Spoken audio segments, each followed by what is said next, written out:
Hey everyone, welcome back. We're finally back. We're finally going to tackle Dune. We're going to be comparing David Lynch's 1984 Dune to the new 2021 and 2024 films. This review will have spoilers ahead for the new films. Also the 1984 film. If you haven't watched the 1984 film, just don't. Don't. It's so bad. It's so bad. We'll really get into why. It's painful. But, she watched the whole thing. I couldn't bring myself to. Mm-hmm. But if you haven't seen the new films, check them out before you watch them. Absolutely. They're phenomenal accomplishments. I want that voice that makes people do whatever it is that you tell them to do. Yes. Come here, kneel. That's the Bene Gesserit voice.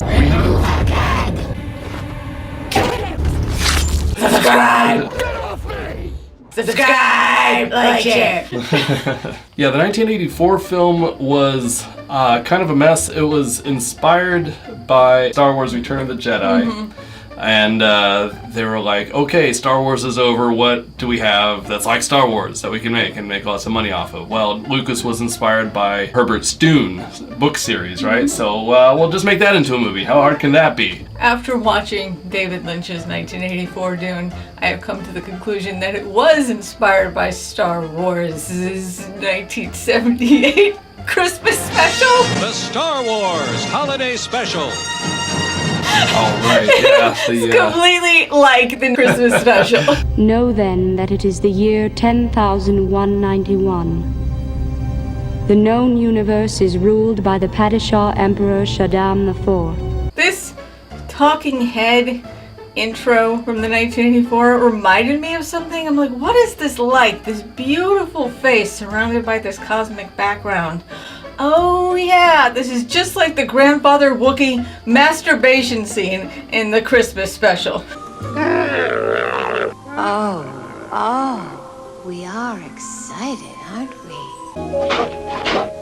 Why can't we see Grandpa's hands? Oh god, no. Paul's sister in the 1984 film is this creepy little annoying kid. Tell them both who I really am. As annoying as Lumpy from the Star Wars Christmas special. Introducing Chewbacca's family. Kill this child. She's an abomination. Kill her. Star Wars might have been inspired by Dune, but it was written to be a screenplay. Screenplays are tightly structured. It has a very simple story arc, coming-of-age hero's quest. Mm-hmm. Luke Skywalker goes from farm boy to Jedi Master. Dune was considered unadaptable for many years. With Star Wars, it was able to tell you everything you needed to know in that big opening crawl. With Dune, you have House Harkonnen and their rivals, and then the Emperor's pulling the strings between the two of them. And then the Bene Gesserits are pulling the strings of the Emperor and the two houses. And then you have the Fremen that have their own agenda. And all these characters within these groups that each have their own agendas. And how do you set all that up in an opening? A beginning is a very delicate time. Yeah, the talking head, I think, was an attempt to recreate the crawl. The known universe is ruled by the Padishah Emperor Shaddam IV. Nobody cares. The Spacing Guild and its navigators, who the spice has mutated over 4,000 years, use the orange spice gas, which gives them the ability to fold space. David, nobody cares. I forgot to tell you. Shut up! Shut up, shut up, shut up! The training planet of the Mentats, the human computers. Know a Mentat by his red-stained lips. Spice mining. Carryalls lower the harvester to the sand and lift it off to safety when a worm attacks. Worms attack all rhythmic vibrations. Weather. See storms. No precipitation. The Baron Harkonnen has sworn to destroy House Atreides and steal the ducal signet ring for himself. David, nobody cares. The narrator is supposed to react to the circumstances of the environment that the characters are in. They ravage our lands in front of our eyes. Their cruelty to my people is all I've known. These outsiders, the Harkonnens, came long before I was born. By controlling spice production, they became obscenely rich. Richer than the Emperor himself. In the 1984 Dune, you have the talking head announces the Bene Gesserit are and what their motivations are over a visual of the ocean. Powerful Bene Gesserit sisterhood for 90 generations has been manipulating bloodlines to produce the Kwisatz Haderach. That's what you call front-loading information, and that was really popular in the 70s, 80s, and even parts of the 90s. The only story I've seen past early 2000s that tried to front-load that much information was the Rebel Moon series. In the royal bloodline's lust for power, they consumed everything upon their planet. Nobody cares. Nobody's going to remember that. The new film beautifully blends in exposition into the story. What scant plant life exists on Arrakis is thanks to the Fremen, who have cultivated deep-rooted tyrannic plants such as saguaro, burrow bush, sandford. We're watching the video and learning about the world, but then we see this cute little mouse. And so my cute aggression spikes when I see this adorable little thing, and then I'm not bothered by the exposition dump. And then the killer insect comes into the room to murder Paul, and he has to hide in the hologram to remain undetected. And the audience isn't bored while we're learning about this world.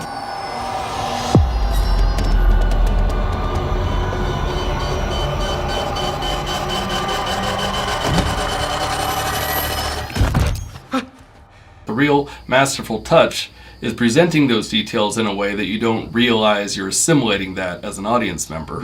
Yeah, the Bene Gesserits are another element that makes Dune really different from Star Wars. They are characters that live in this morally gray area. They're basically the ones that are pulling the strings for their own benefit, obviously, but to who else's benefit? You don't know until it all plays out. These characters in Dune are not necessarily black and white. They are morally gray. You should have believed. You chose the wrong side. Sai, you of all people should know. There are no sides. Yeah, it's not good versus evil, cut versus dry like Star Wars, like Lord of the Rings or Harry Potter. It's very, very different from most sci-fi and fantasy narratives, but that's also because it's so layered, it's very, very hard to adapt. In the 1984 film, when the Bene Gesserit priestess shows up to test Paul, I was really, really annoyed because this bitch just walks into Jessica's house and just takes over and starts putting Paul through this test. Listen to the Reverend Mother and do what she tells you. And I'm thinking, why the hell is everyone letting this bitch just come into their home and do this? Leave us. And I loved the 2021 movie because Paul calls her out on that. You dismissed my mother in her own house. Come here. Kneel. Wow, like this presence of this formidable, scary character is so obvious in the new film, which is in the first film, she was just kind of there.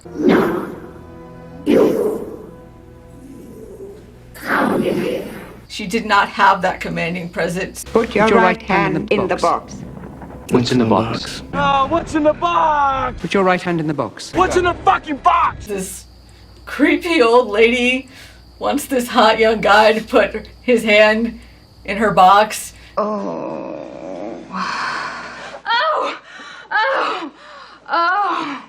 And he's like, no, I don't want to. I want to put my hand in her box. And I was thought, am I really sick and twisted for thinking this is some sort of sexual situation? But then in the second one, the Bene Gesserit seduces the Harkonnen. Yeah. And it's the same exact scene with the hand in the box. And then right after that, like, the bloodline has been secured. The seed has been planted. So obviously she had sex with him. So this is like a sexual situation of foreplay. It can be. It definitely putting the hand in the box. Yeah.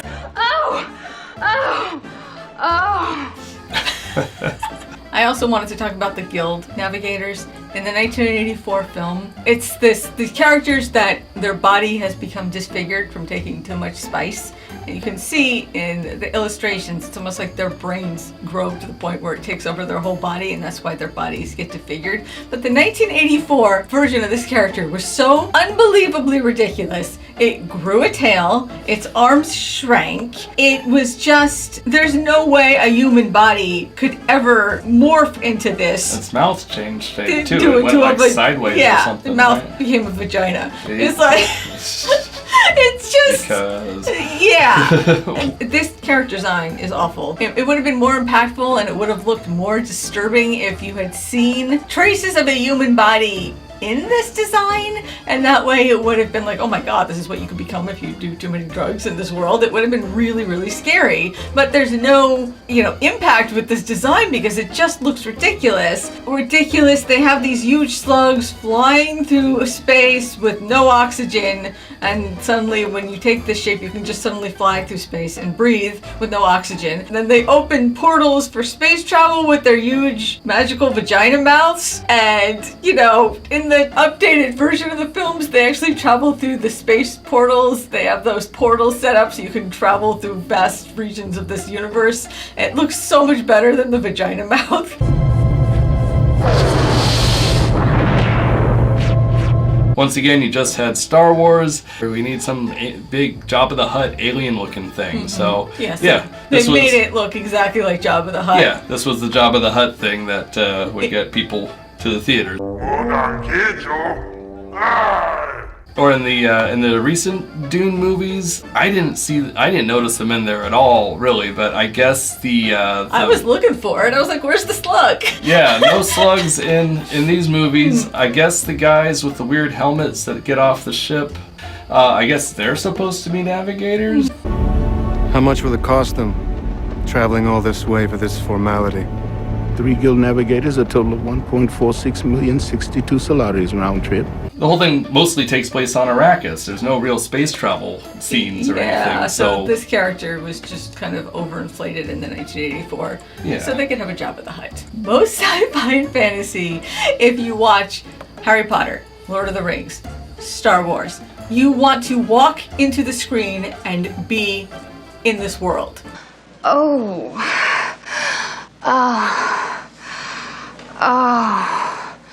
Yes! Yes! Yes! Yes! Yes! Yes! Yes! Yes! Oh! Yes! Yes! Yes! Yes! Yes! Yes! No, God! No, God, please, no! No! No! No!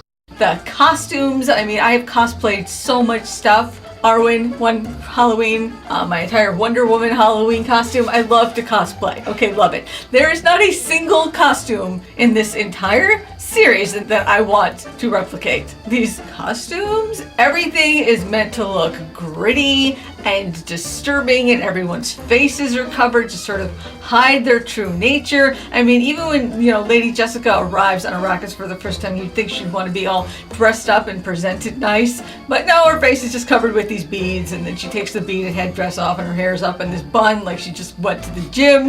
There's no beauty in this world. And then even Florence Pugh's character, she had all these weird things covering her head.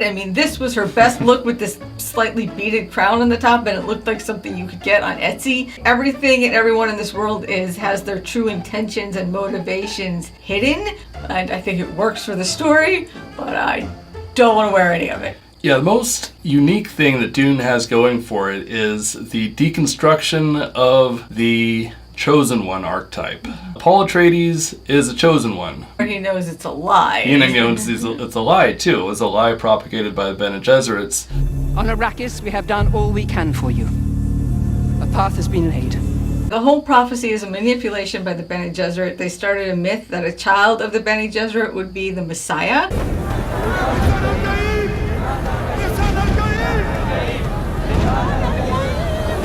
They did this just in case one of them had to flee to this planet of Arrakis, and they knew that they and their children would be revered on this planet if they started this line, this mythology. So that was the motivation behind it. What your people did to this world is heartbreaking. We gave them something to hope for. That's not hope!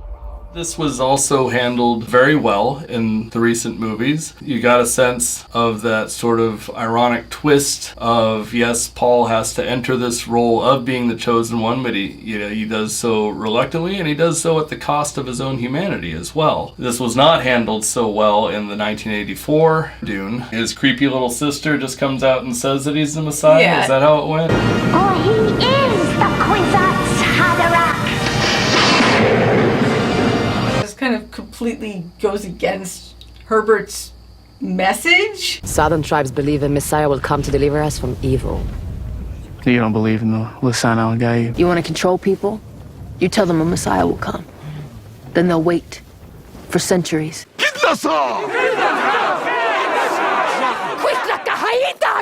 Demonage! Shichalad the big.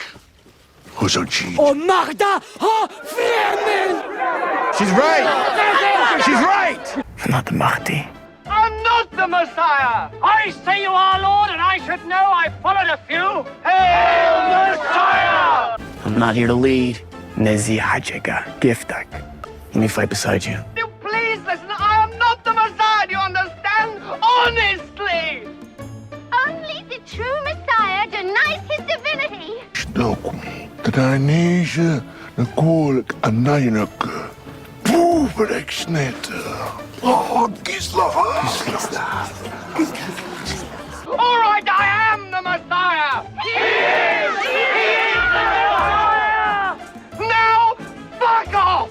And there's no conflict in the 1984 film with the different factions dividing among the Fremen of those who believe he is the Messiah versus those who do not believe he is the Messiah. Right. And in the 1984, because they condensed this entire massive novel, that whole plot is just dropped. Yeah, the idea of a Messiah is this archetypal thing that's just ingrained in our DNA as humans. We all want to see, some hero rise above death ultimately and succeed. I was starting to question whether after Paul drinks the water of life, does he actually believe this now? Like, is he still playing a role because he feels like he has to, or does he actually believe it? I see possible futures all at once. Our enemies are all around us. And in so many futures they prevail. But I do see a way. There is a narrow way through. It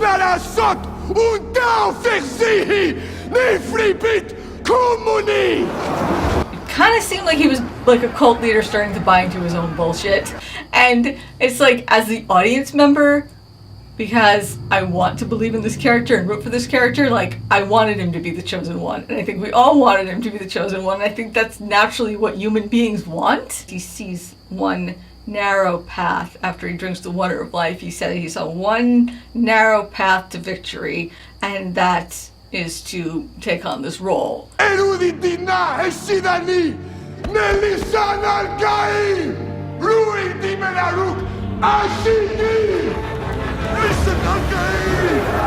But again, is he doing it because his prophecies are 100% accurate and this is the only way he can get there? Or is he doing it because he's starting to buy into his own bullshit? Every character is morally gray. There's really no good and evil in this story. Jessica was a sympathetic character in Dune Part 1. But she was, by the time she got to Dune Part 2, she was such a climber. There was hints of how much of a climber she was that was really disturbing in Part 1. If you want it, make me give it to you. Use the voice. Mom, I just woke up. He can't even get a glass of water at breakfast right after he wakes up without using the voice. Give me the water. She has an agenda and she is pushing it. You are your father's son. You are my son. You are the Duke. Polar traitors. You know who you are. You know who you are. Get off me! You did this to me! You Bene Gesserit made me a freak! Her ambitions in the second film just make her so unlikable. Our Reverend Mother is dying. You want me to take her place? Yes, I do.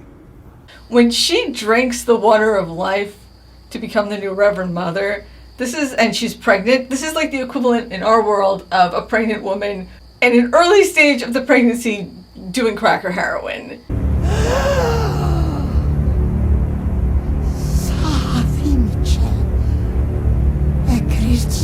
That was so risky, and she could have said, I'll be the Reverend Mother, but I'm not drinking this until I have my baby. But she didn't even tell them that she was pregnant, because this would have been a really good position for her to be in to further her plan. You're so close now. Only one step remains. You must do what I did. You must drink the water of life. She doesn't just stop with wanting to be Reverend Mother, she insists on pushing this narrative about her son is the chosen one to gain power over all the Fremen tribes. We need all the Fremen to believe in the prophecy. We must convert the non-believers one by one.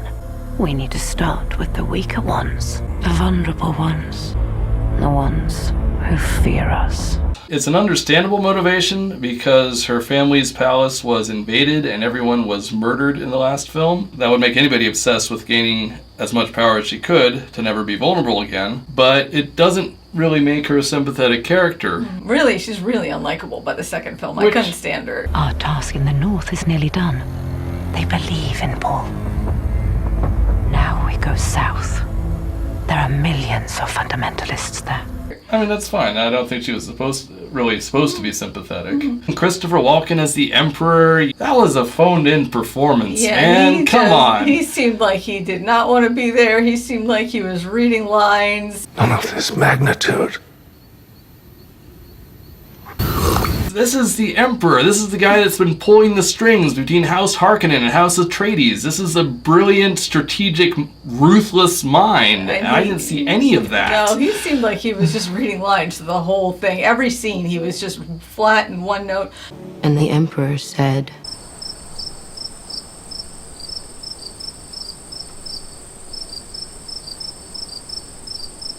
I'm waiting! nothing. Florence Pugh did a much better job depicting the nuanced pressure of what it would be like to be in this situation. Did you counsel my father to exterminate the Atreides? Of course I did. You tried to sacrifice an entire bloodline. And I was right to do it. But it's backfired. Paul is alive. And if he defeats Feyd-Rautha, my father... Your father will lose the throne no matter who prevails. Where she's also kind of having to clean up her father's mess. She was given probably less than he was. Yeah, in she was fact, given to work with. less to work with, and she did a much better job. Paul is not our only prospect. The Baron's youngest nephew, Feyd-Rautha Harkonnen, will inherit Arrakis. Feyd-Rautha? He's psychotic. Yeah, Austin Butler's performance was really great. He brought a lot to that role. He was a very convincing psychopathic monster. She's your pet?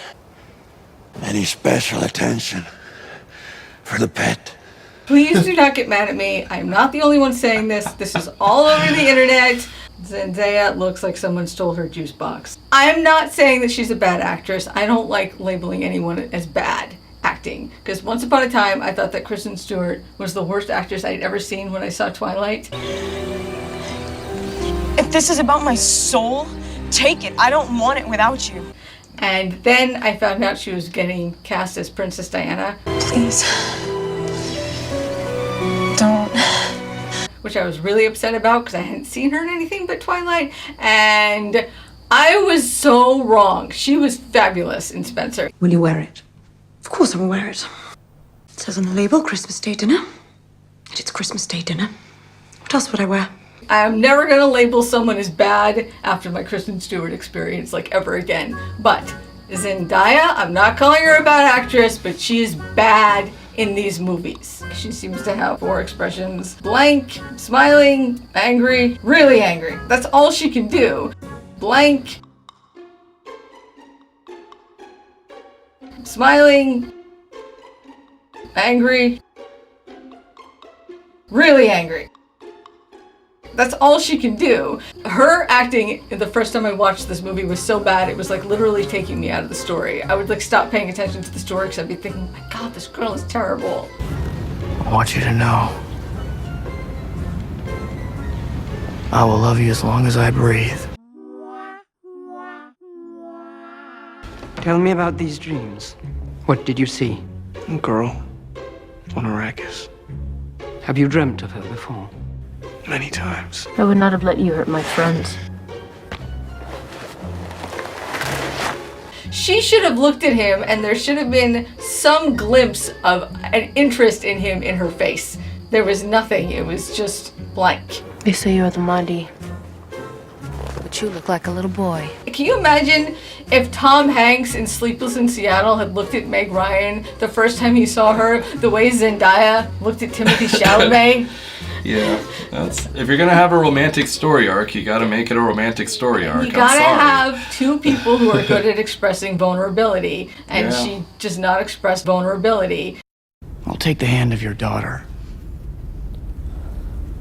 She will remain safe, and we will rule together over the Empire. The end of the film, when Paul announces that he is going to marry the princess, should have been heartbreaking. But yeah, it didn't feel anything then, because we were just unable to get invested in Paul and Chani's love story. Sorry to say, but a lot of that is the performance.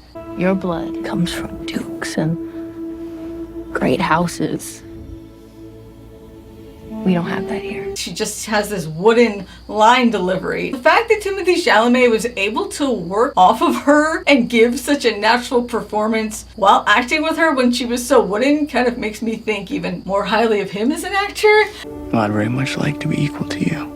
Yeah, he did a really good job. Like, every line he delivers sounds natural. He does emote vulnerability, in scenes with her where I felt like she couldn't emote the same level of vulnerability. So yeah, I think he really carried this film. We really enjoyed Dune. I found a rewarding experience watching it. It's really entertaining on the first watch, but it does not have that emotional impact resonance that makes you fall in love with it and want to watch it repeatedly throughout your life. It's not a movie that we would really be compelled to go out of our way to see again. It's not like Lord of the Rings. Go on, Sam. Ask Rosie for a dance. I think I'll just have another ale. Oh, no you don't. Go on.